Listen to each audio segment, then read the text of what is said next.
Good evening, ladies and gentlemen. Listen to that quiet descend upon the room. I'm Robert Benny. I'm the director of the Center for Religion and Society, which is one of the sponsors of this great event, along with others that are listed in your bulletin. But we didn't list Second Presbyterian, which should have been listed, and Second Pres also contributed to this event, and last night hosted the bishop for 2 wonderful lectures. I'd like to welcome you on behalf of the Roanoke College community to this very significant and unique event. A biblical scholar is drawing a crowd like this on a Friday night.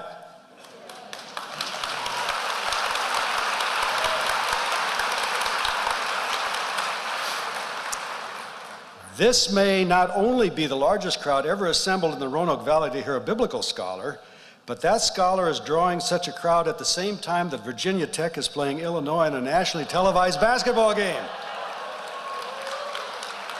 We congratulate you, Bishop Wright. Seriously, we want to host and welcome an event like this at Roanoke College because it's wholly consistent with our mission as a college. Lutherans have historically affirmed serious scholarly study of the Bible, and this college has always found room for that kind of study and a prominent place in its offerings for the study of the Bible, Christian theology, and Christian history. Nicholas Thomas Wright is not unknown among our students and faculty. In fact, he's known by many of our students and faculty. I would like to now introduce Dr. Gerald McDermott, Professor of Religion, who will introduce Bishop Wright. Dr. Gerald McDermott has been at Roanoke since 1989 as one of our most accomplished teachers and prolific scholars. He has authored scores of articles and 8 books, the latest of which has just been published by InterVarsity Press, entitled God's Rivals: Why Has God Allowed Different Religions? Dr. McDermott directs the Blakely Fund for Evangelical Studies, which is a major contributor to Bishop Wright's appearance this evening.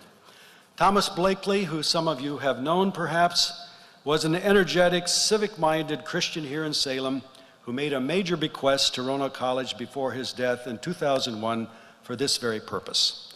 So we remember Tom this evening. Dr. McDermott, would you introduce our guest speaker for the evening?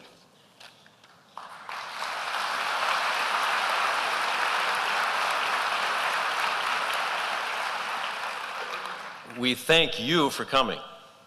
And it's my great pleasure to introduce Dr. N.T. Wright. Now, Dr. Wright is the Bishop of Durham, which is the 4th ranking office in the Church of England. And this is an office that has been reserved for centuries for a scholar bishop. And what a scholar he is. Quite simply, he is one of the most influential biblical scholars in the world. His 3 published volumes on the history of the New Testament, part of a projected 6-volume series, have begun to change the agendas for several fields of study, changing both the academy's and the church's understandings of who Jesus was, what the early church meant by the gospel, and what St. Paul's message was. He is a leader, for example, in what is called the Third Quest for the Historical Jesus. This movement of scholars is seeking to remind us that Jesus was a Jew, and so possessed far more of a Jewish outlook on God and life with God than most scholars have imagined. Bishop Wright is also a leader in what is called the New Perspective on Paul, which has argued that we have tended to look at Paul not through the lens of the 1st century, but rather through the lens of the Protestant Catholic debates of the 16th century. The result is that Bishop Wright says, in fact he insists, that we have typically misunderstood what Paul means by both justification by grace through faith and even the gospel itself. Now, I just mentioned 3 volumes. Bishop Wright has published 51 other books. In 2002, he published 8. In 2003, 7. 2001 was an off year. He published only 3. One reason Bishop Wright has been so influential, not only in the academy but also in the church, is that unlike many scholars, he writes with such clear and enjoyable prose. Furthermore, he writes not only for fellow scholars, but also for non-academics. Now, his series, The New Testament for Everyone, published in many different paperback volumes, has provided readers with a short, easily understood commentary, verse by verse, on every book of the New Testament. Now, he told me today that he's going to take a week or two off and finish the commentary, or write, and I presume it means from start to finish, the commentary on Acts. By the way, many of Bishop Wright's best books are on sale this weekend, starting tonight at the book table in the back. So be sure to pick up a book on your way out. If Bishop Wright is an important scholar, he's also a widely traveled teacher. He has taught at Oxford, he's taught at Cambridge, he's taught at McGill, he's taught at Harvard Divinity School and Regent College in Vancouver. But back to his current title, Bishop. Bishop Wright is playing a significant role in the reshaping of the worldwide Anglican Communion, which is the largest single non-Roman Catholic church body in the world. The Windsor Report, a document that's at the heart of the reconfiguration now going on in the Anglican Communion, had Bishop Wright as one of its principal authors. And I just found out today there's another hat that Bishop Wright wears. He's a Lord in the House of Lords. And I discovered that 4 or 5 times a year, for 2 or 3 days at a time, he goes down to London, and you will, if you go there, you would find him engaged in matters of state as a legislator with his fellow legislators in Parliament. When he's not running a diocese and speaking and writing, Bishop Wright enjoys music, hill walking, poetry, pastoral psychology, and golf. Now, they say his golf, though, is nowhere as good as his writing. The bishop and his wife, Margaret Wright, have 4 children and 2 grandchildren. Now, before I ask Bishop Wright to come to the podium, let me remind everyone that this is the first of a series of 4 talks this weekend. The theme of the series is Jesus and Resurrection, Then and Now. There will be 2 more talks tomorrow morning at Church of the Holy Spirit in Roanoke, and Bishop Wright will preach twice on Sunday morning at St. John Lutheran in Roanoke. Please see your handout for details. Now, Bishop Wright's lecture tonight is titled, Did Jesus Really Rise from the Dead? After he finishes his lecture, he will answer some questions.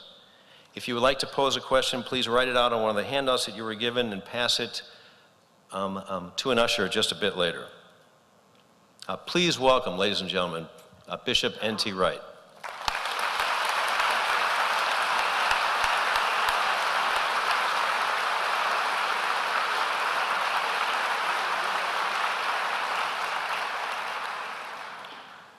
Thank you very much, Jerry, and thank you all for your welcome. I'm relieved to say that though this computer had my lecture on when I left it here, it seemed to disappear when Professor McDermott was speaking, but it's now reappeared, so that's all right. Jerry mentioned my work in the House of Lords. I was in the House of Lords last Tuesday before setting off to come here in a debate which was started and wound up by the Lord Chancellor, which is one of the great offices of state in the British Parliament. And when the Lord Chancellor is on official duty, he wears some very splendid ancient robes which make him look like a figure from some century-long past. And it was about 25, 30 years ago, I guess, when Lord Hailsham was the Chancellor of England, that one day he came out of his office in the House of Lords dressed in all his finery, and in the corridor, and there are many complex corridors around Parliament, he came face to face with a party of American tourists who were being shown around the place. And at the same time, behind the tourists, there opened another door, and a man emerged, was a member of Parliament by the name of Neil Martin, who was MP for Buckingham at the time, and he was a friend of Hailsham's. And Hailsham wanted to attract Neil Martin's attention, so he raised his hand and shouted, "Neil!" And of course, the tourists all did.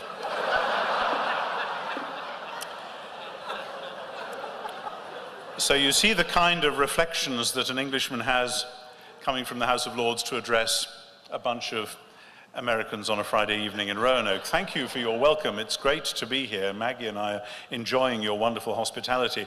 I have been asked to address tonight one of the most important questions that anyone can ever ask, that of what happened on the first Easter day. Perhaps predictably, we have to fight our way through some undergrowth even to get to the question itself. Part of the difficulty is the massive confusion that exists in our society today about the whole question of what the word resurrection itself actually means. And that is part of the confusion about what death itself is and about what we might be supposed to believe happens to people after their death. I observed this confusion in my own country in a number of incidents over many years. Think of the reaction of the public to the death of Princess Diana in 1997. It was a huge outpouring of grief, and I think that went on around the world. And people, when they wrote things in books of remembrance and when they spoke on the radio or spoke to me as a pastor, they said all sorts of extraordinary things. God didn't have enough angels in heaven, so he called Diana to go and be another one. Or, when I look up at the sky tonight, there'll be a new star in the heavens, and that will be Diana. And I wondered, did they actually mean that? Was that metaphorical? Did they actually mean it literally? There's an enormous amount of confusion about death and what it means and what happens afterwards. And similar stories could be multiplied endlessly, and you will all have your own, I expect. And over in this part of the world, I know that there are some people who report sightings of Elvis and that kind of thing. There's no accounting for what strange things people believe. And the enormous tragedies of September the 11th, of that Boxing Day tsunami in 2004, the New Orleans floods the following year, suddenly when people are faced with death and destruction, they start to ask questions and they assume they know what the church says about these things, but often they really don't. The church has talked endlessly about going to heaven as the ultimate goal of human existence. But many today find that the idea of sitting around on clouds, plucking at harps, or simply resting all the time, as some hymns imply, doesn't appeal today as it seems to have done to our forebears in an era of hard physical work for most people. And our hymns and our prayers have constantly emphasized, fit us for heaven to live with thee there. And he leads his children on to the place where he has gone. You open the hymn book almost at random and you'll find that that's the end of the game, is just to go to heaven. And so when people open the Gospels and find in Matthew's Gospel Jesus talking about people inheriting the kingdom of heaven, they assume within our contemporary culture that this means going to heaven when they die. But it doesn't. As Matthew makes quite clear, the kingdom of heaven is a way of talking about the sovereign rule of the one true God coming to pass on earth as in heaven. It's nothing to do with life after death, or nothing very much. It's got everything to do with the purposes of God for the transformation of the life before death, life here and now, and at the same time, for what I have called, and I think this is very clear, but people often find it confusing, so I'll explain it, what I have called life after death. Life after death. What is heaven, after all, in the Bible? Heaven is not an ultimate goal in the Bible. Heaven is part of God's created reality. It is God's space. And the point is that one day this heavenly reality is to be united with our world, with earth, transforming both of them in the present. That's what we're promised in the Old Testament and in the New. And if that is what we're promised, then the life that people will enjoy in that future world is not purely a heavenly existence. It's an existence in God's new heavens and new earth, joined together. A life, a bodily life after whatever sort of life after death there may be. So how can we get our ideas sorted out? And how can we discover in the middle of all of this exactly what did happen 3 days after Jesus of Nazareth had been crucified? To get at this, I find it helpful to go back and ask, what did people in that world believe about death and what happened afterwards? Where did the early Christians' belief about life after death, fit on the spectrum of what other people thought and believed. Now, I've set this out in much more length in my book called The Resurrection of the Son of God. It's the longest of the books that I've written that Professor McDermott was mentioning. It's just under 800 pages, I think, of text. And I have to tell you that when I gave it to my father, who was, I think, 84 at the time when it came out, he read it in 3 days flat, bless him. He's retired long since and has got nothing to do but read theology all day. What a wonderful life. And at the end of the 3 days, he phoned me up and he said, "I've finished it." And I said, "You what?" He said, "I've finished it." He said, "And I tell you what, I really started to enjoy it after about page 600. So it's one of the most interesting sideways compliments I've ever had. I said it's like a tree. It's got a large root system, and only with that root system is the trunk of the tree going to stand up. And so I'm just going to give you a tiny vignette of what's going on in that root system, because you only understand what the disciples meant when they said Jesus is risen from the dead when you get your head round what that language meant in that culture. Now, what was resurrection and life after death doing in the ancient world, ancient pagan and Judaism? Well, as far as the ancient pagan world was concerned, the road to the underworld ran only one way. Death was all-powerful. You could neither escape it in the first place, nor break its power once it had come. And everybody in the ancient pagan world knew there was in fact no answer to death. The ancient pagan world then divided into those who, like the shades in Homer, might have wanted to come back and get a new body, but knew that they weren't going to. And those who, like Plato's philosophers, didn't want a body again, because being a disembodied soul, getting rid of the body, was a much better option. Within that world, the word resurrection never meant life after death. Resurrection always referred to a new bodily life back in this world again, after whatever had happened to you immediately after death, life after death. Now, the ancient pagans didn't believe that resurrection was possible. You know that story of the underworld, going down to the underworld to find your lost bride, Eurydice, the lost bride, and Orpheus goes down to find her, and he's told that he's allowed to lead her back up from the underworld, but on one condition: while they're walking back up this long pathway, if he turns and looks to see his beloved again, then she'll be gone. So he goes down and he says, yes, okay, that's fine, and he's bringing her back, and halfway up this long path, his desire for his beloved gets the better of him, and he turns and he looks, and she's gone. And you see, it's a sad old myth, but it's a way of telling the story which says death is in fact a one-way street. We can imagine what it might be like for somebody to come back from the dead, but we know it doesn't happen. Actually, I found a poem recently which was a feminist retelling of that story, in which Eurydice all the way up was whispering sweet nothings to him to make him look back, because the last thing she wanted was a man in her life again.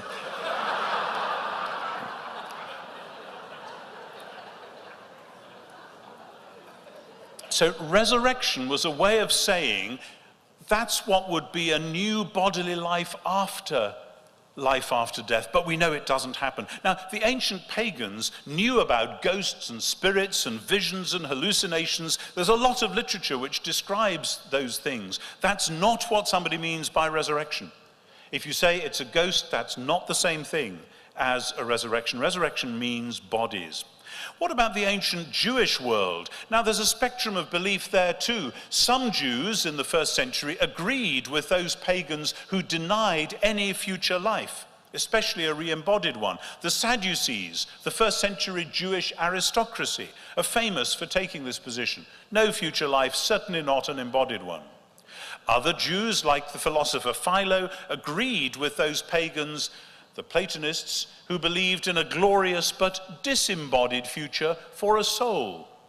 But most first century Jews, so it appears, believed in an eventual resurrection. That is, God would look after the soul after death until the time when God remade the whole world, when of course he would give his people new bodies to live within that new world, life after death. That is the world within which early Christianity burst upon the scene as a new thing, and yet not entirely new. What did the early Christians believe about what happened after death?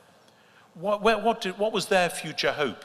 Where does resurrection fit in? How does it work? The early Christians didn't just believe in life after death. Often today people talk about believing in heaven and hell as one of the key shibboleths of being a Christian.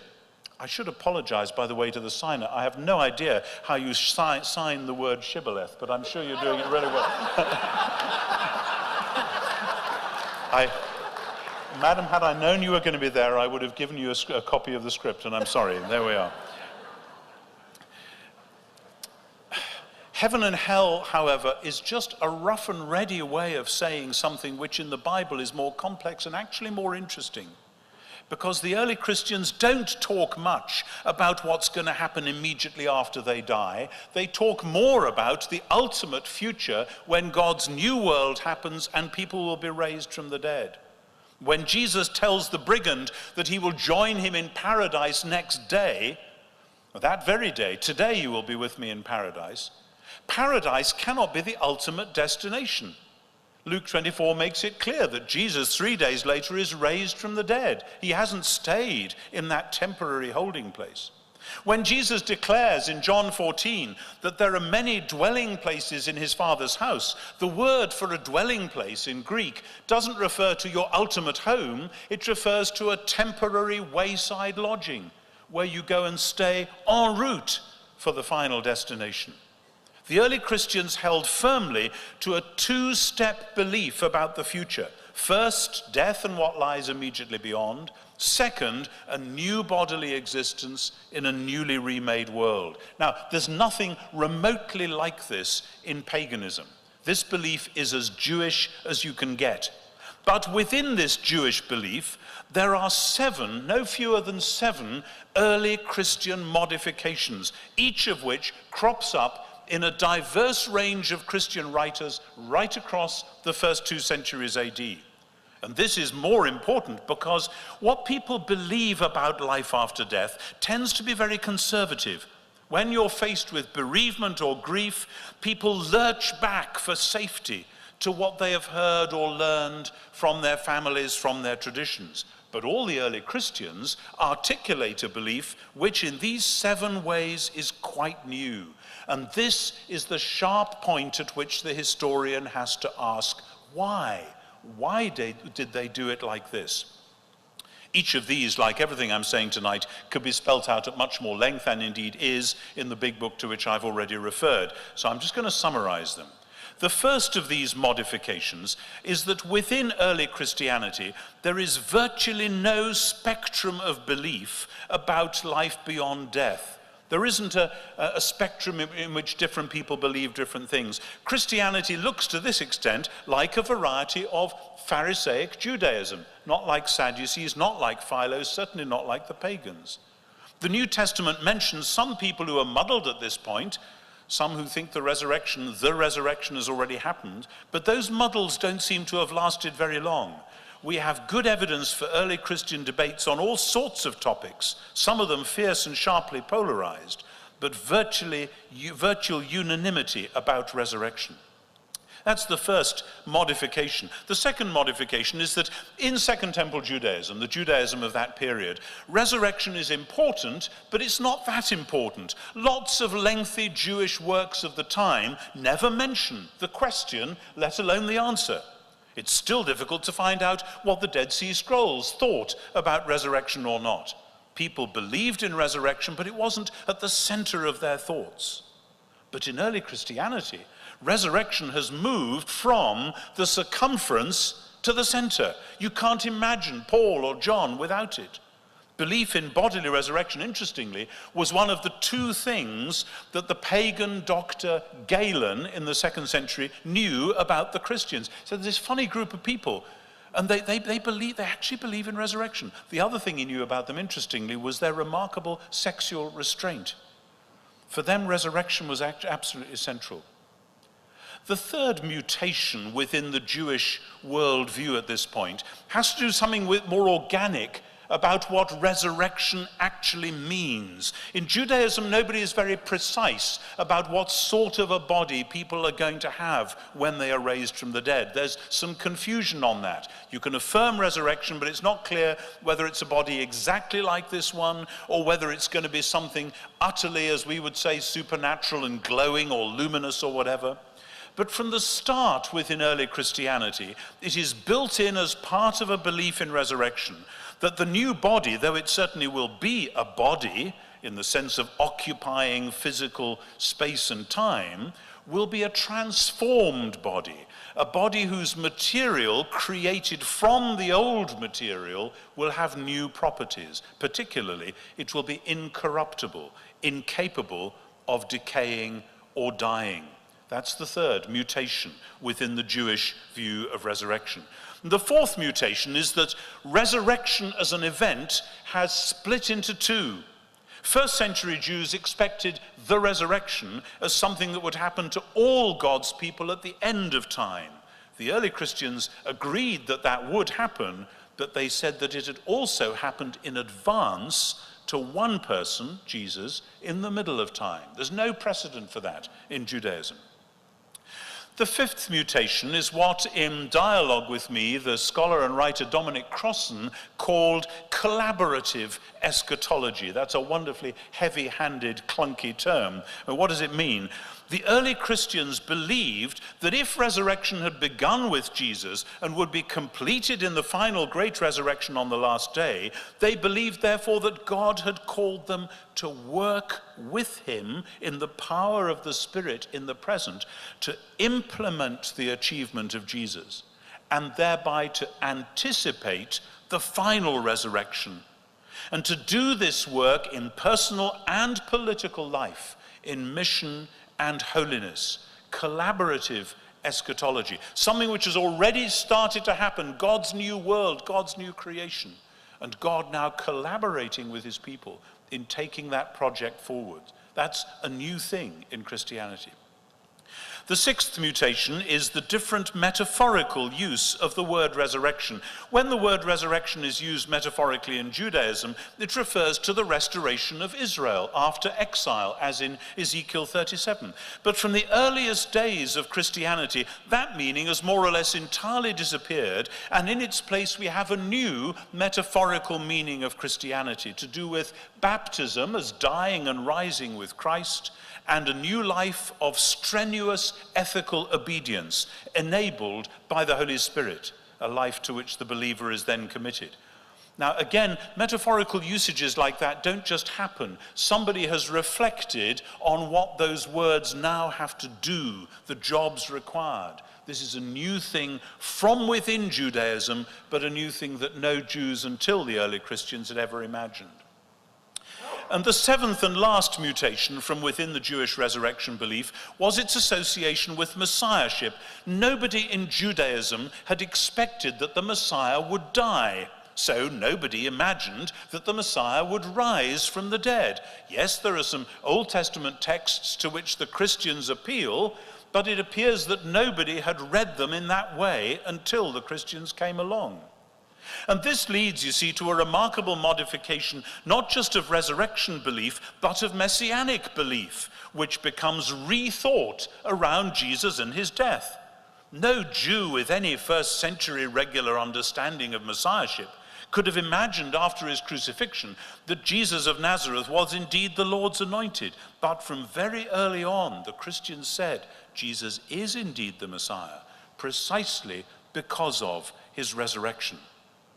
Let's just step aside from the argument for a moment, having got those seven, to make a hugely important point. You may not know it, but we have evidence of several other Jewish messianic or prophetic movements during the couple of centuries either side of Jesus' public career. Routinely, they ended with the death of the central figure. Members of the movement, always supposing they got away with their own skins, then faced a choice. If your leader has been killed, either give up the movement or get yourself another Messiah. Had the early Christians wanted to go the latter route, They had an obvious candidate, James, the brother of the Lord Jesus, who was a great and devout teacher. He was a central figure in the early Jerusalem church. For the first 30 years of Christianity, he was it. But nobody ever imagined that James might be the Messiah. Josephus, the Jewish historian, describes him rather contemptuously, but echoing the language that people must have used of him as the brother of the so-called Messiah.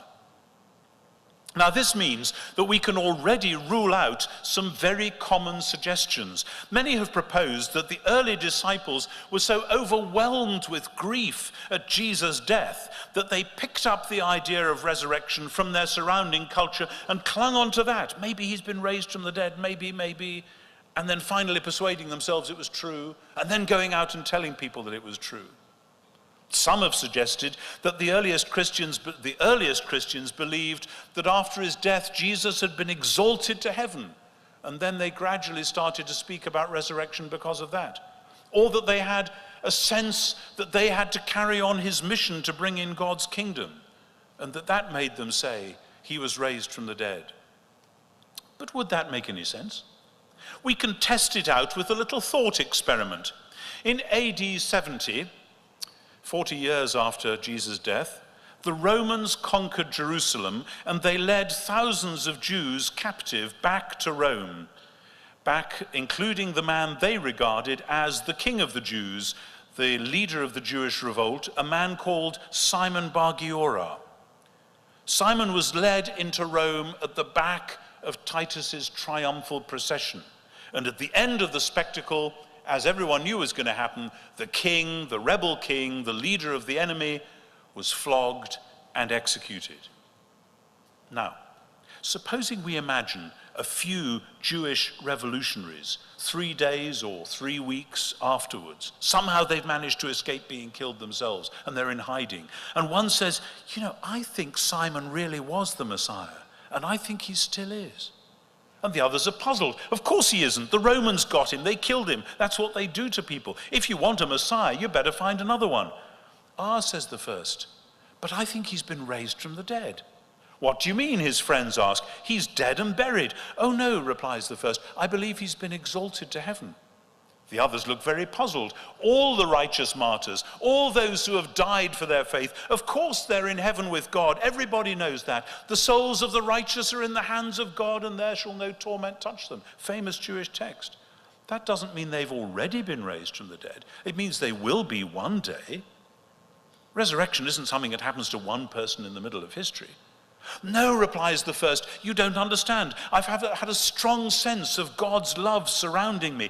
I've found God forgiving me for running away. I've felt my heart strangely warmed. What's more, last night I really thought that Simon was there with me. And the others interrupt and they're now angry. We can all have visions. Plenty of people dream about recently dead friends or family members. Sometimes that's very vivid. That doesn't mean they've been raised from the dead.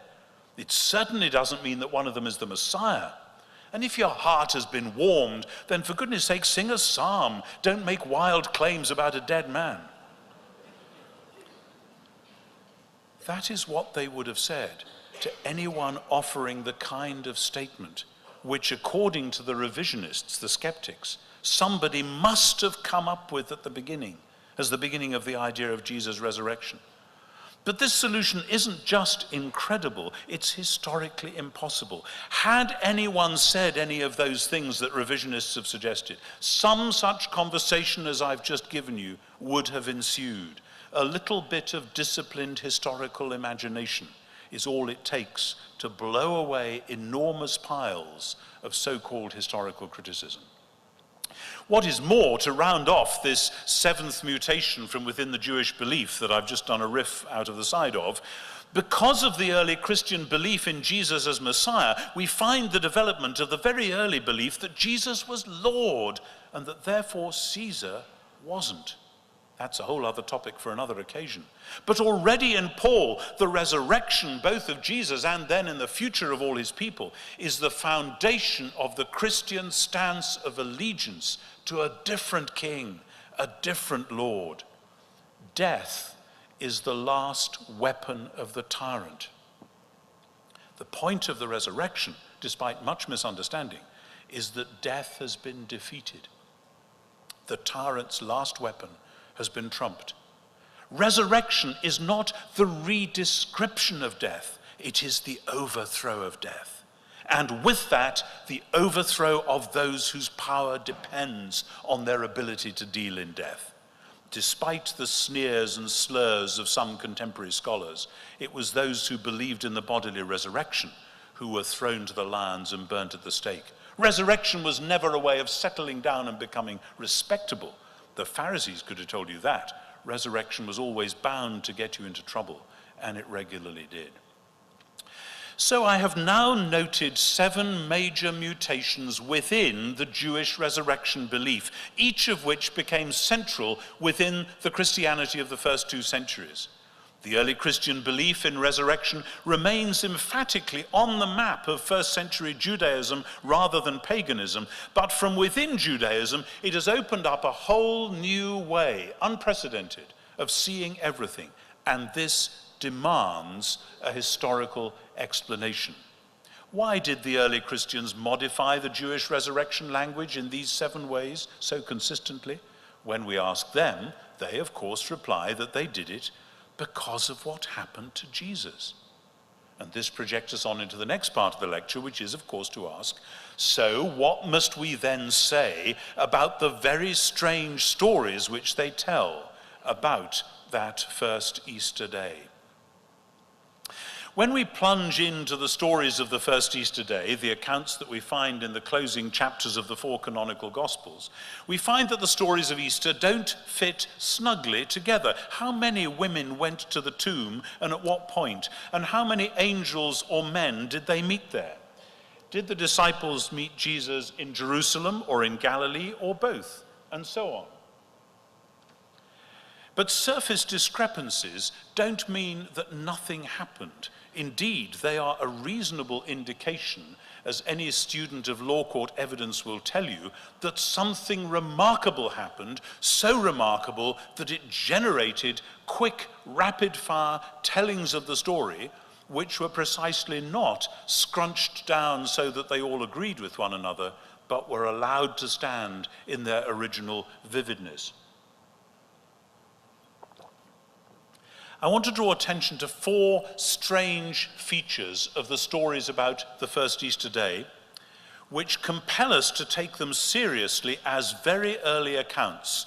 In the world of scholarship that I've inhabited now for many years, those of you who've studied any of that will know that there is a huge range of ways of suggesting that actually the Easter stories were fiction, that they were made up much later, that they come maybe from the end of the first century, some 40 or 50 or 60 years after the events. These 4 features, I suggest, indicate that on the contrary, these stories are very early.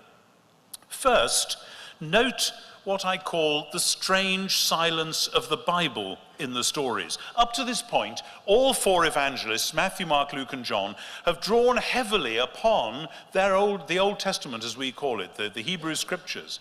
They quote, they allude to passages, they echo bits of Scripture in order to make it clear that Jesus' death was according to the Scriptures.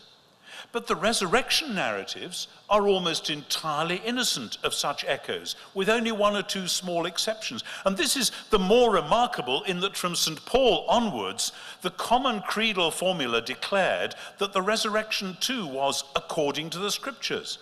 And they are ransacking the Psalms and the prophets to show that the resurrection was intended by God all along. But why do the gospel resurrection narratives not do the same? It would have been very easy for Matthew or John or whoever to quote some texts that this strange event was fulfilling. Now, you could say, of course, that whoever wrote the stories in the form we now have them had gone through cunningly and taken material out to make it look as if they were very old before anyone started doing biblical exegesis. Rather like someone going through a house and taking out all the electric fittings to make it look as if it was a pre-electricity early 19th century house or whatever. But the normal assumption among scholars that the stories grew up as late as the 80s or 90s of the first century would require us to say that. Now, that might be marginally plausible if we had just one account, or if the 4 accounts were obviously derived from one another.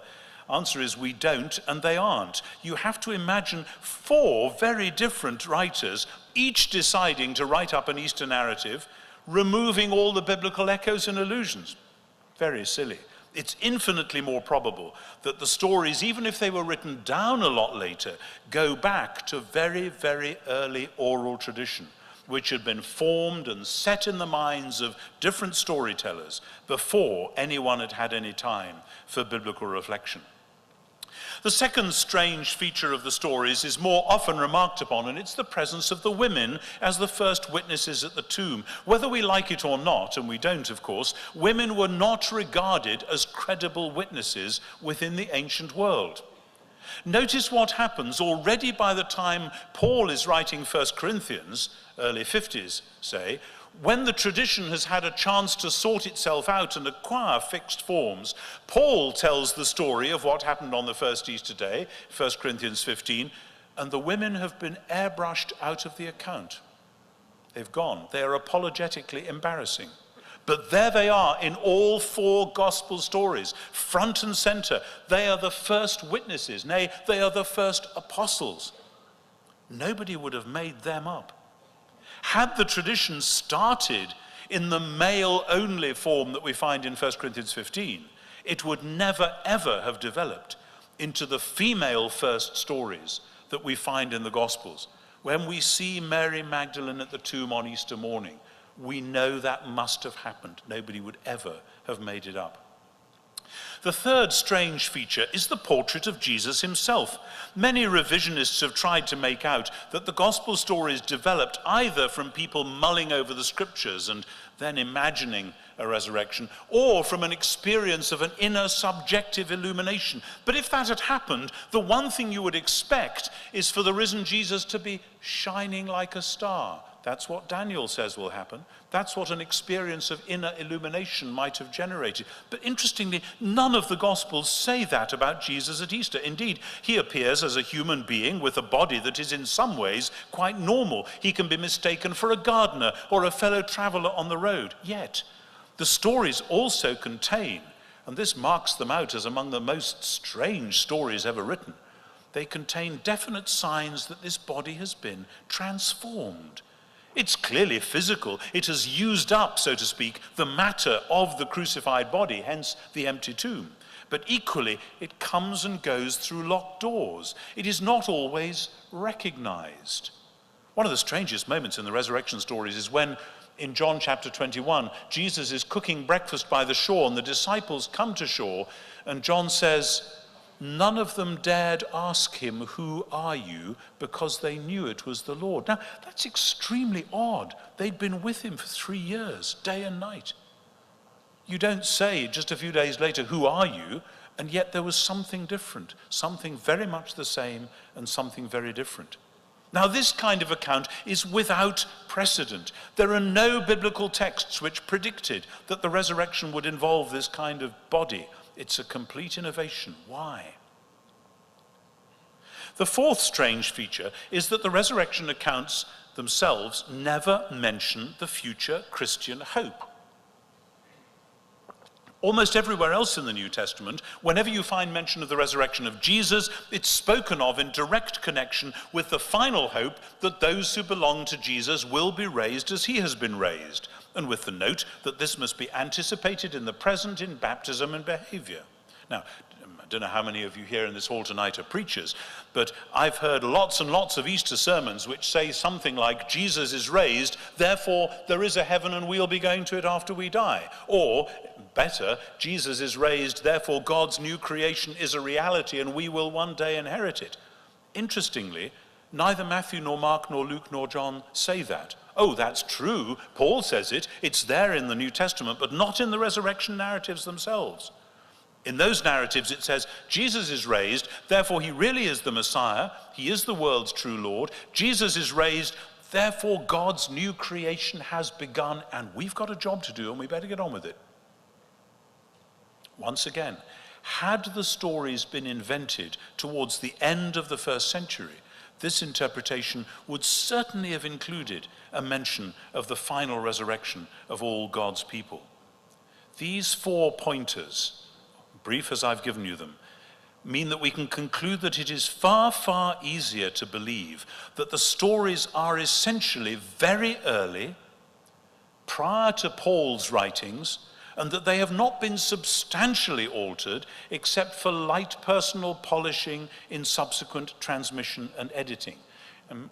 Matthew's resurrection story is very Matthean. John's resurrection story is very Johannine. But this is like saying that here's a portrait which is obviously by Rembrandt, and here's a portrait which is obviously by Holbein, but they're of the same person, and they haven't made this person's nose a different shape. They haven't changed the color of their hair. It is still clearly the same portrait, even though by different artists.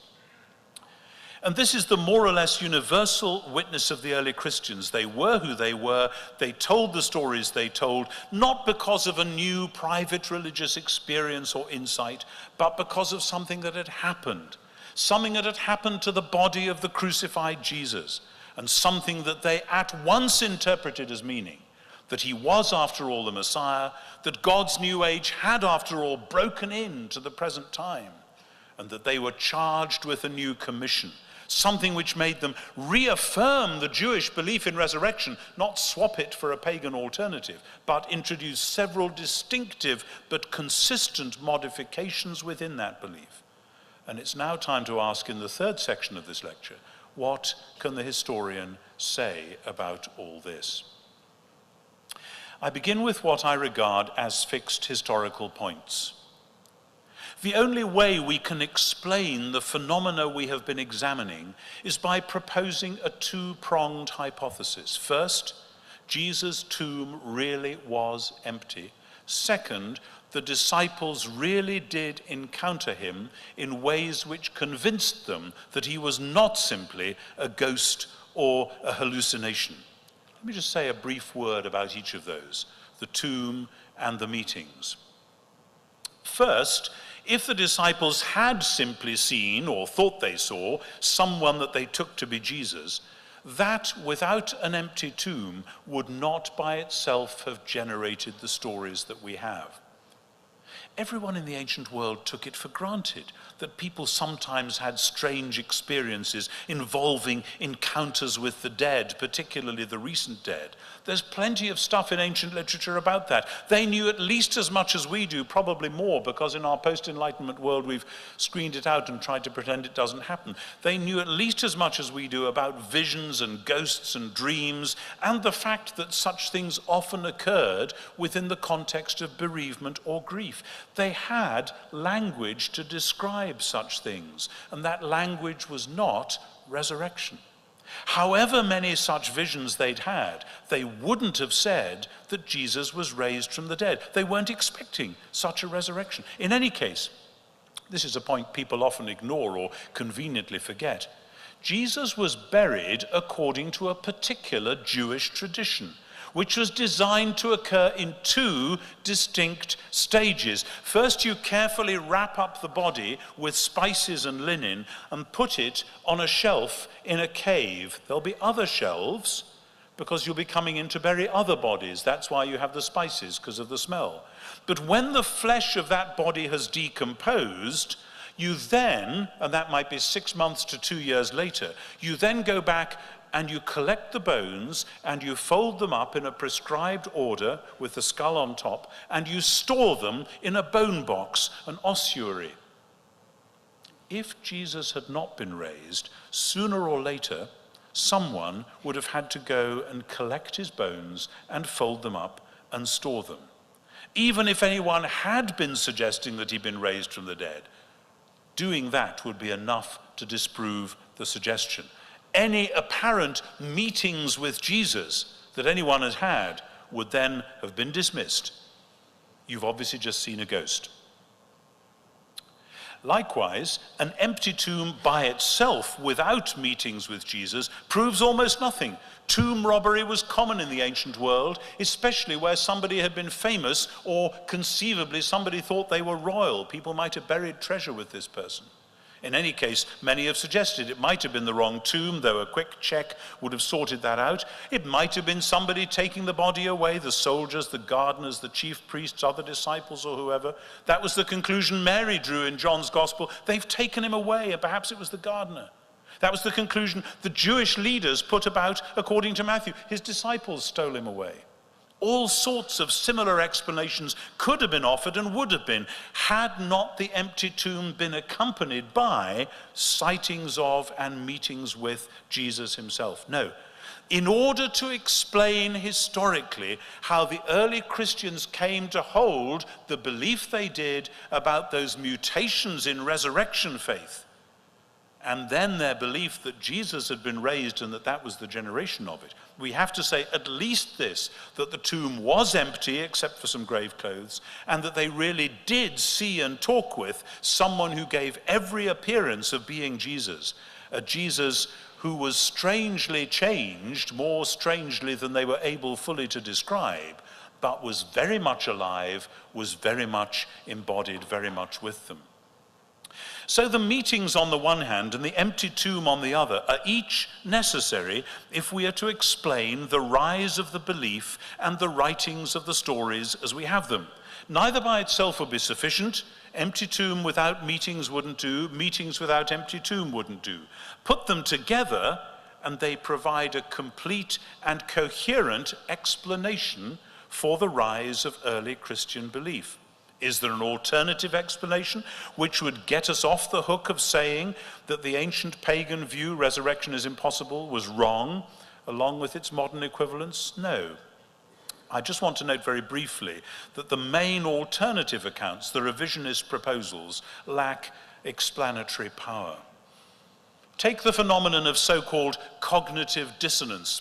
Don't know if you've heard about that, but quite a lot's been written about this over the last half century or so.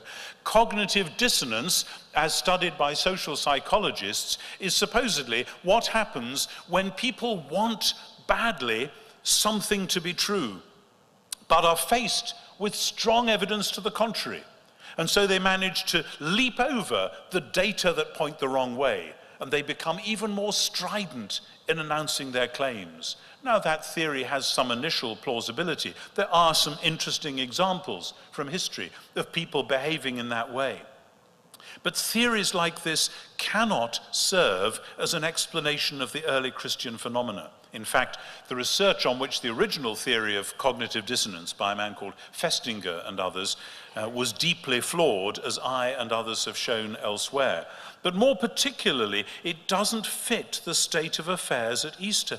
The disciples were not expecting Jesus to be raised from the dead, for the very simple reason they certainly weren't expecting him to be crucified.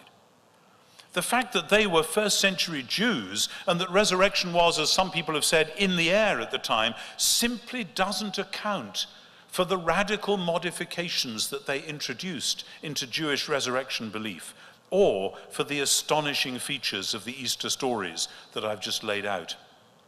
In the same way, some have suggested that the early disciples had, as I said before, a new experience of grace, that they felt forgiven in a new way. They'd come to a new faith in the power of God, a new conviction that God's kingdom project was still going ahead despite Jesus' death.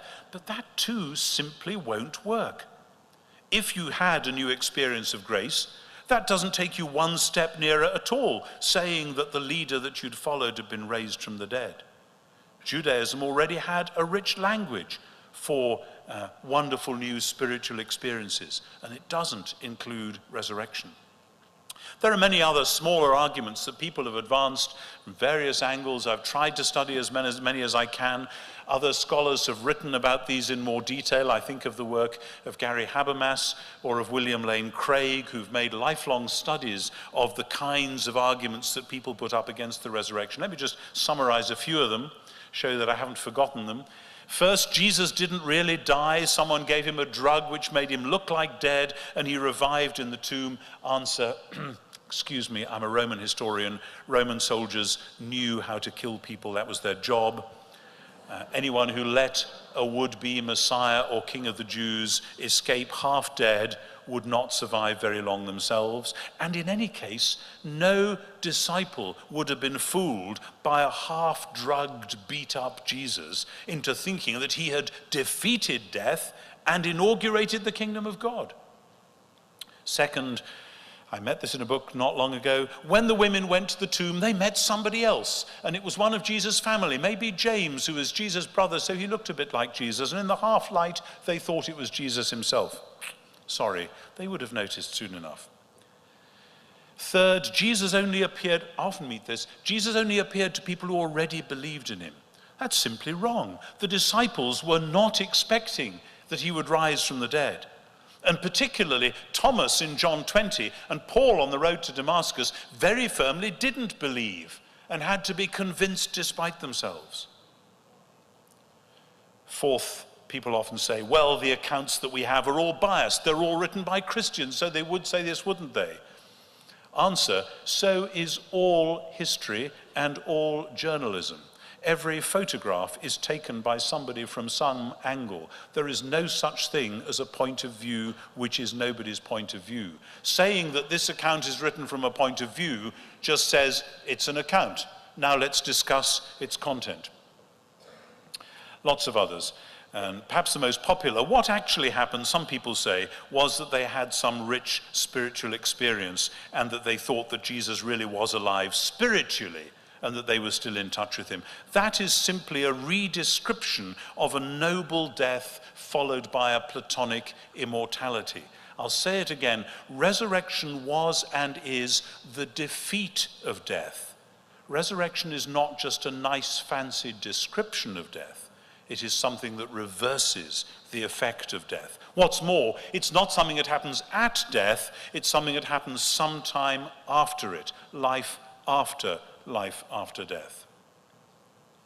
Equally, I just want to put on the table a few of the small-scale arguments which are often and quite rightly advanced to support the belief that Jesus must have risen from the dead. The first one is Jewish tombs, especially the tombs of martyrs, were regularly venerated and often became shrines. People went and said prayers there.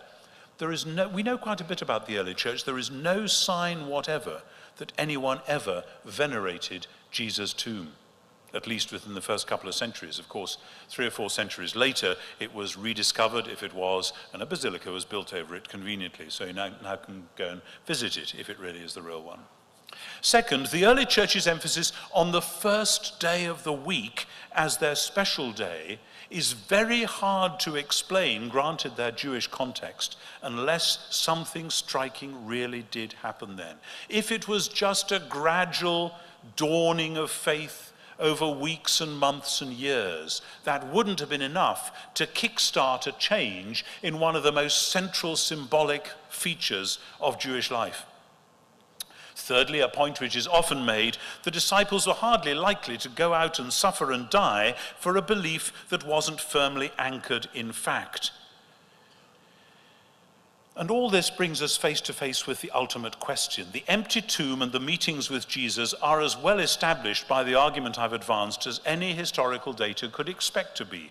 And they are, in combination, the only possible explanation for the stories and beliefs that grew up so quickly among Jesus' followers. But how, in turn, do we explain them? Why was there an empty tomb? Why was there a meeting or several meetings with Jesus? In any other historical inquiry, the answer might seem so obvious that it would hardly need saying. Unfortunately, here, of course, the obvious answer, which is, of course, well, because it actually happened, is so shocking, so earth-shattering, that we rightly pause before leaping out into the unknown.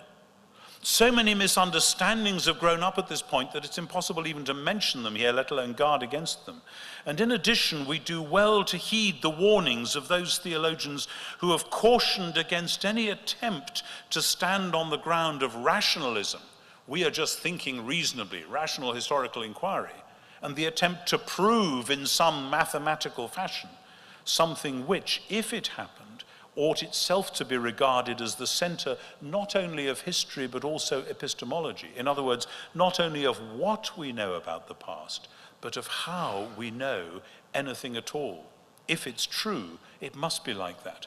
But granted that caution, to which I'll come back in a moment, all the historical signposts are pointing in the same direction. I and others have studied the alternative explanations, ancient and modern, for the rise of the early church and the shape of its belief.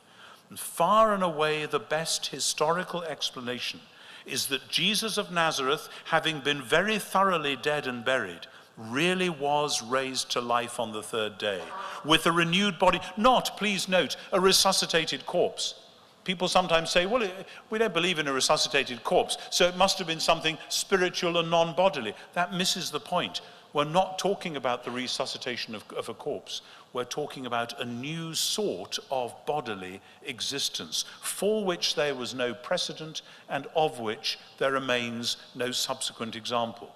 That's very frustrating historically, but that is precisely what the accounts are trying to say. It was a new kind of physical body which left an empty tomb behind it because it has, as I said, used up the material of Jesus' original body, and it possessed new properties which nobody had expected or imagined before, but which generated those significant mutations in the thinking of those who encountered it. If something like that happened, then that would perfectly explain why Christianity began, why it took the shape it did, why the early Christians believed what they did. Now, at this point, the historian, insofar as she or he is a historian, finds themselves like the children of Israel beside the Red Sea. Behind are the forces of skepticism, saying, we're coming to get you. Pharaoh's hordes, mocking and shouting. Ahead is the sea, representing chaos and death, forces which nobody is supposed to be able to beat. What are we to do? There is no way back. No other explanations have been offered in 2,000 years of sneering skepticism against the Christian witness that can satisfactorily account for how the tomb came to be empty, how the disciples came to see Jesus, and how their lives and worldviews were transformed. The alternative accounts are remarkably thin, and many of them are actually laughable. But history alone, certainly as conceived within the modern Western world, appears to leave us shivering on the seashore. It can press the question, to which Christian faith gives an answer. But if someone chooses to stay between Pharaoh and the deep sea, I don't think history by itself can force them further. That's an important point. Everything then depends upon the context within which the history is being done. The most important decisions we make in life are not taken by post-Enlightenment left-brain rationality alone.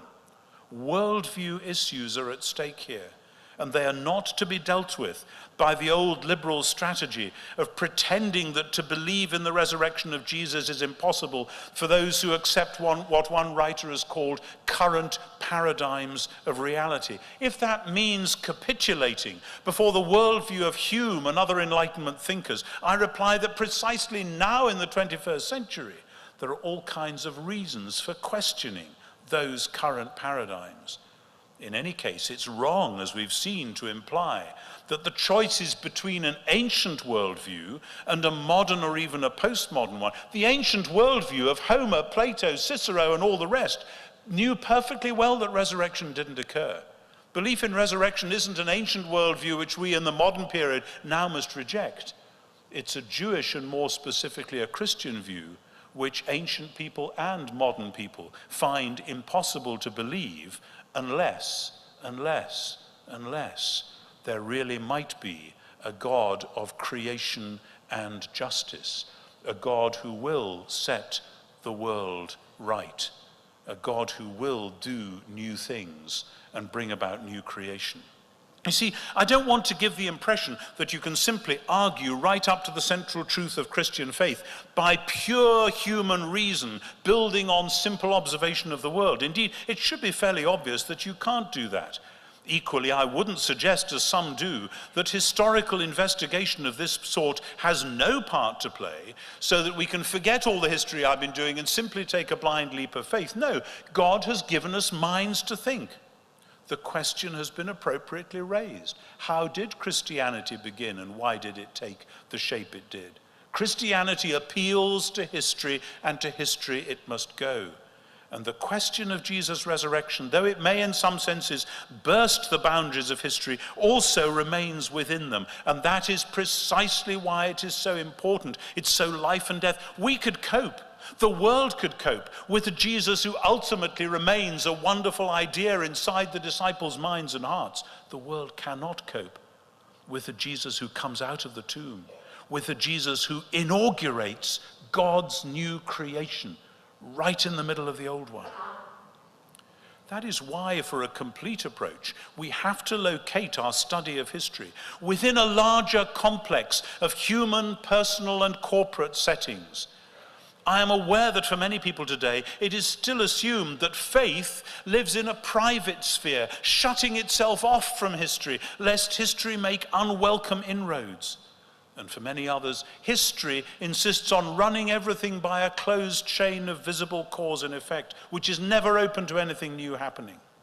But what the Easter stories do is to pose a huge question. And we need to set our asking of that question, ultimately, in dialogue with the life of the community that believes the gospel and seeks by its life to live out its truth. We need to set it within the reading of the scriptures, which by their whole narrative lay out the worldview within which it does make sense. We need to think it through within a context of personal openness to the God of whom the Bible speaks, the creator of the world, not simply a divine presence within it, the God of justice and truth. These, please note, are not substitutes for historical inquiry, nor are they lame supplements to it, as though to say, well, history will take us so far and then we need a God of the gaps to cover the last bit. That's not what I'm saying. These are ways of opening the windows of the mind and the heart to see what might really, after all, be possible within God's world, the world not only of creation as it is, but also of new creation. History, as I've said, brings us to the point where we are bound to say there really was an empty tomb, there really were sightings of Jesus, the same and yet transformed. And history then says, so how do you explain that? It offers us no easy escapes, no quick side exits. They've all been tried and none of them work. History poses the question, and when Christian faith answers it, then a sober, humble, questioning history, as opposed to an arrogant rationalism that's already made its mind up, may find it saying, sounds good to me. The story of Thomas in John chapter 20 will serve as a parable for all of this. Thomas, like a good historian, wants evidence. He wants to touch and see. And Jesus presents himself to his sight and invites him to touch. But Thomas doesn't. He transcends the type of knowing that he thought he'd been going to use, and he passes into a higher and richer one, which brings history and faith together in a rush. My Lord, he says, and my God. Or take the story of Peter in John 21. Peter famously had denied Jesus 3 times. He had chosen to live within the normal world where tyrants win in the end and where it's better to dissociate yourself from nuisance-ish ideas that get you into trouble. But now with Easter, Peter is called to live in a different kind of world. And if Thomas is called to a new kind of faith, the question to Peter is, Simon, son of John, do you love me? Here I think of a remarkable line from that great philosopher Ludwig Wittgenstein. It is love that believes the resurrection. There is a whole world in that question, Simon, son of John, do you love me? A world of personal invitation and challenge, of the remaking of a human being from top to bottom after disloyalty and disaster, of the refashioning of how we know things, corresponding to the refashioning of reality in God's new creation. You see, the reality which the resurrection is cannot simply be known from within the old world of decay and denial, of disloyalty and death. But that's the point. The resurrection is not, as it were, a highly peculiar event within the present world, though it is that as well. It is principally the defining, central, prototypical event of the new creation, the world which is born with Jesus. And if we are even to glimpse this new world, let alone enter it, we will need a different kind of knowing, a knowing which involves us in new ways, an epistemology which draws out from us not just the cool appraisal of detached quasi-scientific research, but the whole person engagement and involvement, for which the best shorthand is love in the full Johannine sense of agape. Now, the skeptic will at once complain that that's just collapsing the whole thing back into subjectivism and emotion once more, if it's love. Not so. Just because it takes agape to believe the resurrection, that doesn't mean that all that happened was that Peter and the others had their hearts strangely warmed. Precisely because it is love that we are talking about, it must have a correlated reality in the world outside the lover, or it isn't love. Love is the deepest mode of knowing, because it is love that, while completely engaging with a reality which is other than itself, affirms and celebrates that other than self reality. And this is where our normal modernist epistemologies break down. And that is why, though the historical arguments for Jesus' bodily resurrection are very strong, we must never suppose that they will do more than bring people to the questions faced by Thomas and Peter, the questions of faith and love. We can't use a supposedly objective historical epistemology to beat people over the head and insist that they believe whatever else. To do so would be like someone who lit a candle to go and see whether the sun had risen yet. What the candles of historical scholarship will do is to show that the room has been disturbed, that it doesn't look like it did last night. Maybe we think after the historical arguments have done their work, maybe morning has come, maybe the world has woken up and started doing things. But to investigate whether this is so, we must take the risk and open the curtains to the rising sun. And when we do so, we won't rely on the candles anymore, not because we don't believe in evidence and argument, but because they will have been overtaken by the larger reality from which they borrow and to which they point. All knowing is a gift from God, historical knowing no less than that of faith and love, but the greatest of these is love. I conclude with Oscar Wilde's wonderful scene in his play Salome, when Herod hears reports that Jesus of Nazareth has been raising the dead. Herod says, "I do not wish him to do that. I forbid him to do that. I allow no man to raise the dead. This man must be found and told that I forbid him to raise the dead." There is the bluster of the tyrant who knows that his power is threatening.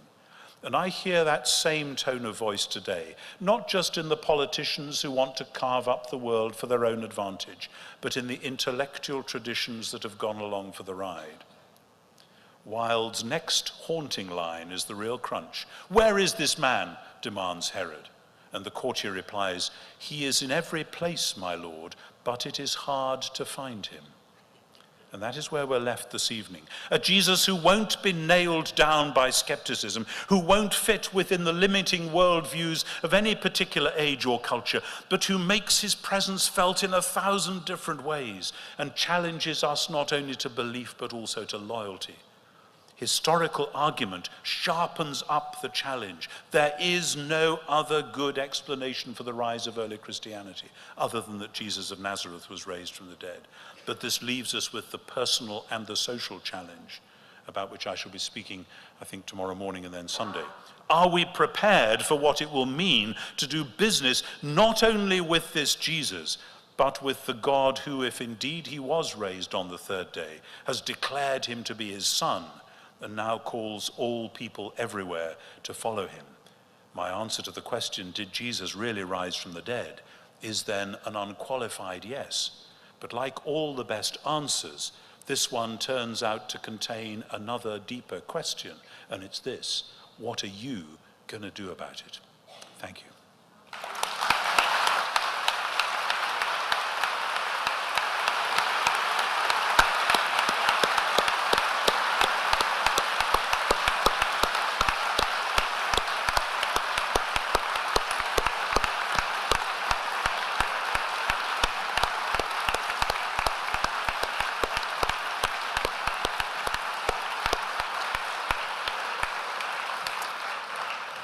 Well, let us let Bishop Wright get a little bit of a rest while I call the panelists up. Here's, I'm time for Bishop Wright to field a few questions before we close. And these questions have been culled from your questions. And let me introduce our panelists. First is Dr. Jennifer McLean, who is Associate Professor of Religion here at Roanoke College, and Dr. David Delaney, the Reverend Dr. David Delaney, who is the Director for Youth and Young Adult Ministries in the Virginia Synod of the Evangelical Lutheran Church in America. They have gotten a number of your questions. They have called them out, and I will turn it over to them.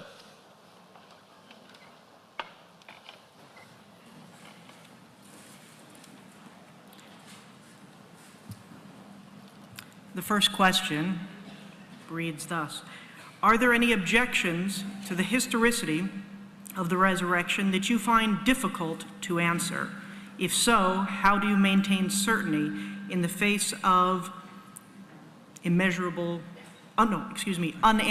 questions? There are always plenty of unanswerable questions, and one which I skipped over tonight, but which I've dealt with in much more detail in the big book, has to do with the correlation, which I did just mention, between the different accounts.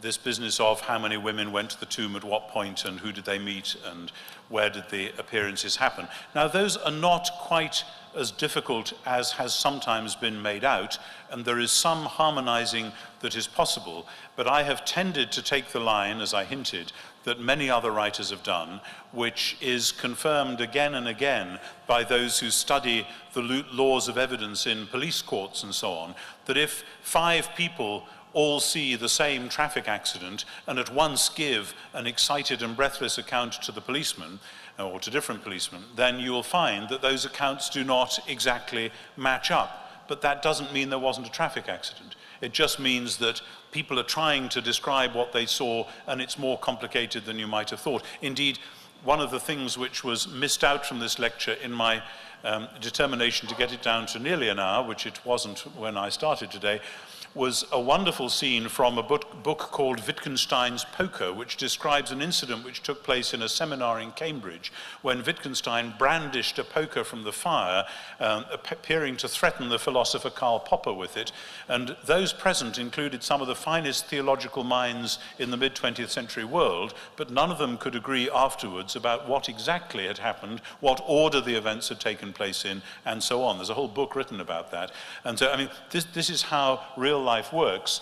But if somebody skewers me and says, well, you can't tell me whether it was 2 women who went or 1 or what, then I'll put my hand up and say, no, I probably ultimately can't tell you that, but actually I don't think it matters, and I think, if anything, that rather strengthens the case for the breathless eyewitness theory. Next question. As if on cue in preparation for your lectures, this business of the ossuary in Jerusalem has come up and captured everybody's imagination. And to combine that comment that a number of people have made with simply the awareness, particularly during the 20th century, of all of these efforts to sort of do away with the resurrection, or at least try to somehow have Christianity without it. The question is, what's behind that? Why all the fervor? Why are people so excited about this, particularly when the ossuary is of such highly dubious authenticity anyway? You all know what an ossuary is now. I mean, one of the great gains of all this is that we now all do know what ossuaries are, because the newspapers and the television programs have reminded us. I didn't know any of that when I grew up. In fact, when I, as a little boy, heard about Jesus dying and being buried, I assumed he was put in a coffin in the earth like people were in the culture where I grew up. And so it was a surprise to discover this 2-stage burial process. So that's all to the good. The point about the ossuary, as I said, is that it was a 2-stage burial, and if somebody had come back to do phase 2, game over. That would have been finished right there. But then, as the Jewish archaeologists will tell you, they found hundreds and thousands of ossuaries from roughly the period of Jesus. And if you go through a list, they've actually made up a thing like a telephone directory of all the names. And they didn't have many names in the 1st century. There are dozens and dozens and dozens of Jesuses, Josephs, Simons, Judas, and hundreds of Marys. They were even shorter on girls' names than they were on boys' names. So to find an ossuary which has, or a tomb which has names like Jesus, Joseph, Simon, Mary, Judah, this is not a big deal. As I said to a newspaper reporter yesterday, this is like finding John and Mary Smith in the London telephone directory. You know, there's going to be more than one of those. And notice that the reporter who was making a big song and dance about the ossuary that's just come to light now, I don't know that it's brand new, but anyway, was saying, don't you realize this proves that Jesus of Nazareth really existed? As though anyone actually doubted that. There's a lot of, there are people out there who genuinely don't know that it is accepted across the board by all except one or two completely out-of-line mavericks. Of course Jesus of Nazareth really existed. So it's not a big deal about the ossuary. In terms of why people have been so frantically trying to disprove the resurrection, I said last night in a lecture, I'll repeat it, the worldview upon which we in Western society have been living for the last 200 years, give or take, this is a very broad brush, is a worldview which describes the progress of history up to the 18th century in Western Europe and North America, when you get this great movement called the Enlightenment, and the Enlightenment is the climax of history, and everything that went before is just superstition and ignorance and blindness. And now we are the enlightened ones, and we have to implement the achievement of the Enlightenment with our science, our technology, our democracy, our progress with a capital P. Now, you see what's happened. The Enlightenment has its own eschatology, reaching its peak in the 18th century, when, if I recall, certain countries did certain... Oh, let's not go there. Christianity tells a story in which world history came to its climax when Jesus of Nazareth came out of the tomb. Those two stories cannot both be true. Only one of them, or maybe neither, could be true. So it is part of the frantic attempt to shore up the Enlightenment worldview, particularly the worldview that says religion belongs over there and public life belongs over there. The whole point of the resurrection is that Jesus of Nazareth coming out of the tomb is neither a religious nor a political event, but something much bigger that includes both. And because the worldviews upon which your society and mine have lived haven't wanted to hear that, we have tried to hush up the resurrection, lest it blow the whistle on the source of quite a lot of our thinking about who we are and what we do. I'm going to consolidate this question a little bit. The Gospel of Mark ends with the woman at the tomb fleeing in fear and in silence. Given that some of the other gospel authors in the New Testament continue on with stories of Jesus' appearance, and given what you've said about the importance of the resurrection for Christianity, what are we to make of Mark's ending of his gospel, leaving us unsure about whether Jesus was resurrected or not, and I might add what that might mean? Yeah. The ending of Mark's gospel has been a puzzle for a long time. If you look carefully at most printings of the Bible, you'll see that after Mark chapter 16, verse 8, there is then a longer ending, which it'll probably say in a footnote, this ending is not in the earliest manuscripts. There is still a squabble about which manuscripts you follow, etc. The ending of Mark at chapter 16, verse 8 remains very controversial, and there's a recent book, and I should have got the name in my head, and I'm sorry I don't, but you could find it if you went onto Amazon and just looked up under Ending of Mark, that's in the title, by it's a very recent book by a scholar arguing extremely strongly and cogently that Mark cannot have ended at verse 8 of chapter 16, and that there must have been a longer ending which is in fact now lost. Now, I have actually argued that in a kind of amateur way myself before that book came out. And if you look at the section on Mark in my book, The Resurrection and Son of God, you'll see. Because you see, in the ancient world of the time of Jesus, most books were not written books like we have them today on leaves, bound or stitched or glued together. They were written on scrolls. And if you go to the Israel Museum in Jerusalem and look at the Dead Sea Scrolls, you'll see that almost all of them are short of the beginning and the end, because that's where the scroll is joined on to the piece of wood that it's stuck to. And so sooner or later, that's going to tear away and you'll get a truncated beginning and ending. The beginning of Mark actually is very jerky and uneven as well, as anyone who studies it closely, particularly in the Greek, will see. And my best guess is that very, very early on, Mark lost its beginning and its ending. That's open to doubt, open to scholarly challenge, and that's fine. That's where the discipline has got to on that one. But in terms of what Mark says about the women saying nothing to anyone for they were afraid, I think the best way we can interpret that, because Matthew is actually following Mark very closely at this point, is that he means that to begin with, the women immediately didn't say anything then and there, which explains how the story didn't get out and about, but eventually they get to the disciples and they do tell them, but Mark is missing that. Now you can say that's harmonizing if you like, but if the text is actually broken off and fractured at that point, then that is as likely as any of the other explanations. Anyway, I've said more about that in the book if you want to look it up.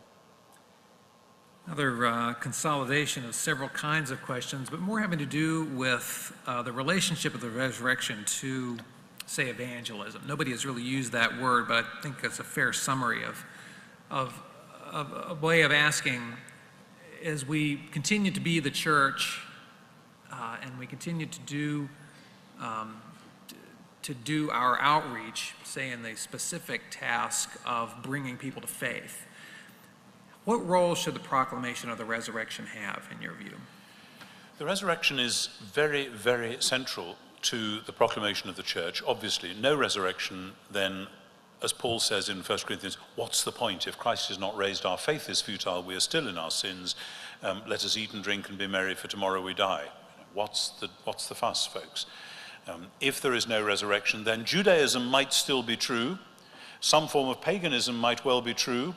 Nothing very much might be true, but certainly Christianity wouldn't be true. So resurrection remains central. But let me say this, the resurrection of Jesus does not simply mean that we have a gospel which says to each one of you and everyone as individuals that you need to do business with the God who raised Jesus from the dead. That is true. What the resurrection says is that God's new creation has begun, that Jesus is the Lord of this new world, and that Jesus summons people everywhere to believing allegiance. That's actually more or less a summary of Romans chapter 1, verses 1 to 5. And if that is so, this believing allegiance cannot be confined simply to what we call personal or individual faith. It's what happens when, say, in the old South Africa, when somebody like Desmond Tutu, in the name of Jesus, confronted the rulers of old South Africa with the fact that what they were doing was radically out of line with the new world that had been launched with Jesus' death and resurrection. That's just as much in that sense a preaching of the gospel, because the gospel is not, you can have a nice spirituality and an eventual salvation. The gospel is Jesus Christ is Lord. And the evidence for that is the resurrection. But when you say Jesus Christ is Lord, you not only call every individual to personal faith, you call every structure in society to respond to the fact that Jesus wants to be Lord of that structure as well. And so that's a massive task which contains the whole of the church's mission. Or let me put it like this.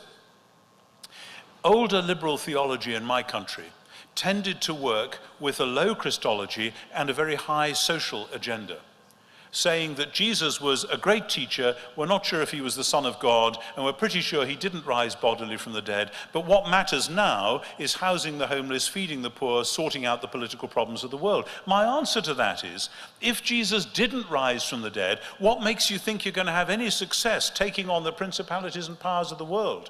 Just because you shout a bit louder or have a slightly better program for twisting people's arms in politics doesn't mean you're actually going to solve the problems. But if Jesus rose from the dead, then there is an ontological grounding for what we do working for his kingdom in the present. God's new world has begun, and when we go to work with the poor and the disadvantaged and the homeless or whatever it is, we are actually not whistling in the dark. We are building on a foundation which has already been laid. So, an agenda for mission. One of the members of the audience echoes what you said at one point. He writes, or she writes, I've always said women were the first evangelists because the women are the ones that first spoke of his raising from the dead. Another member of the audience asks, my dad thinks that the author of Luke Acts was a woman. Is he a complete natter or what?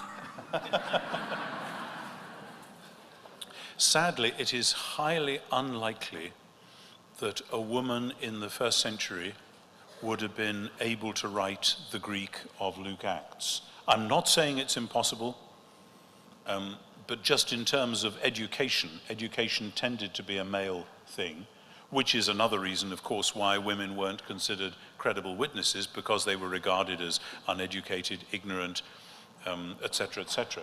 So though some people have suggested that maybe one or more of the New Testament documents might have been written by a woman, I have yet to be convinced simply in terms of what I think we know about the education of women in that world. As I say, I'm not saying that some women couldn't have broken through that barrier, but that was a pretty tough barrier. But the first part of the question was more about women being the first evangelists. Yeah. Well, I mean, I think it's absolutely true, and it's part of the glory of the gospel, that the gospel is, and this is why I'm concerned not to give the impression that by clever or powerful historical argument one can bludgeon people into submission. It's not like that.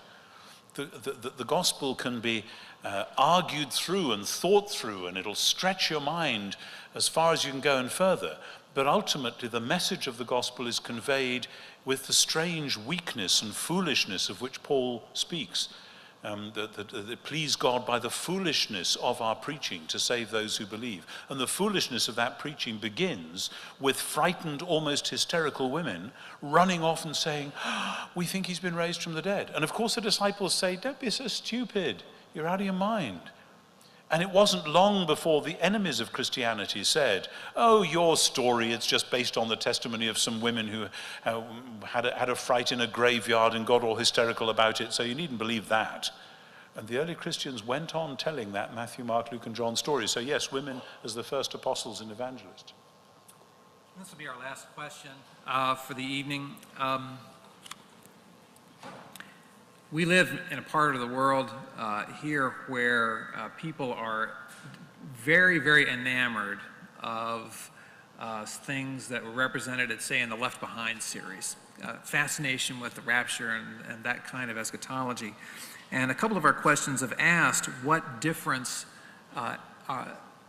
this kind of understanding of the centrality of resurrection makes in our viewpoint about things like, for example, the rapture, or that whole end of Christian thought about eschatology. Thank you. Yes, I shall, I think, be saying a little bit about that tomorrow, but by no means all of you I know will be at the sessions tomorrow morning. I'm not an expert on rapture theology, but I've read quite a bit of that stuff over the years and have been around that discussion.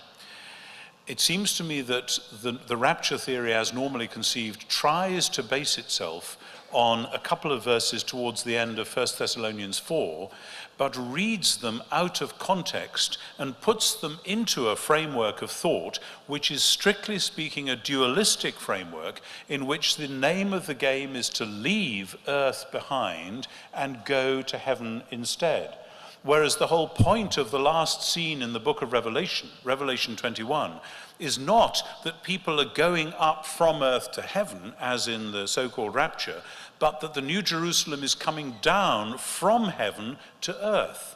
The rapture theology gets its mileage particularly, as I was saying last night in a lecture, from that implicit Gnosticism which regards the world as a shabby or bad or dangerous place and sees the point of religion as being to escape the world. But the whole point of Jesus' teaching and proclamation, the Sermon on the Mount, the Lord's Prayer, is that God's kingdom shall come and his will be done on earth as in heaven. And at the end of Matthew's gospel, Jesus says, all authority in heaven and on earth has been given to me. He doesn't say, I'm off to heaven and the sooner you can come and join me, the better. That's not how it works. And in 1 Thessalonians 4, Jesus will appear, and Paul is doing three things in 1 Thessalonians 4, echoing, on the one hand, Moses coming down the mountain, the blast of the trumpet and so on. On the other hand, Caesar coming to a town or city, part of his empire, and the citizens going out to meet him somewhere outside the town, because they wouldn't just stay in town waiting for him. That would be very impolite and perhaps politically dangerous. And thirdly, he's echoing Daniel chapter 7. Now, Paul does this. Paul mixes his metaphors. He takes different images and he shoves them together. In the next chapter, in 1 Thessalonians 5, he warns people that the thief is coming in the night, so the woman is going to go into labor, so you mustn't get drunk, but must stay awake and put on your armor. Now, so when he says that there is coming a time when it'll be a bit like Moses coming down the mountain and the people looking up to see him. It'll be a bit like Daniel 7, the Son of Man coming up on the clouds. And it'll be a bit like Caesar arriving at a city. We shouldn't expect to get a woodenly literal historical picture out of that. And the point about the parousia, about the royal appearance of Caesar at a town, is that the citizens go out to meet him. We go to meet the Lord in the air, whatever Paul thought would be the objective correlate of that. Not in order to stay there, but in order to escort Caesar, or whoever it is, back into the town. So even if you want to take 1 Thessalonians 4 moderately literally, then you would have to say that the reason for meeting the Lord is not to stay away up in heaven, but in order to escort him to the place which is his by right, which is this earth. And with that, I've basically deconstructed, I think, the worldview within which the rapture gets its emphasis. And it seems to me that a fully biblical eschatology has to talk not about that, but about the new heavens and the new earth, the new creation, which is our birthright as Christians, and over the whole of which Jesus is Lord. Let me apologize that there's been probably 1,000 more questions that I haven't had a chance to answer, and let me say a plea: please don't email me with them, because if you do, I probably won't be able to answer them. I'm sorry, but thank you very much anyway. Thank you.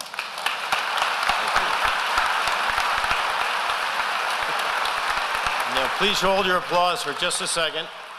And we at Roanoke College want to give you, Bishop Wright, a gift, which we'd like you to take out and maybe show here. If you can pull that out. What is this? And pull it up. Oh my goodness. This is a throw, a Roanoke College throw that you can take with you to keep warm back in chilly England.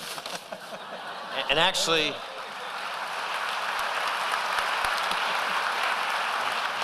we will ship it home so you won't have to take it. But let me just say that you have been a tremendous crowd. Sitting all this long time on those hard bleacher seats, we really appreciate your coming. We want you to look at the tremendous books, the book table at the back on your way out, and good evening.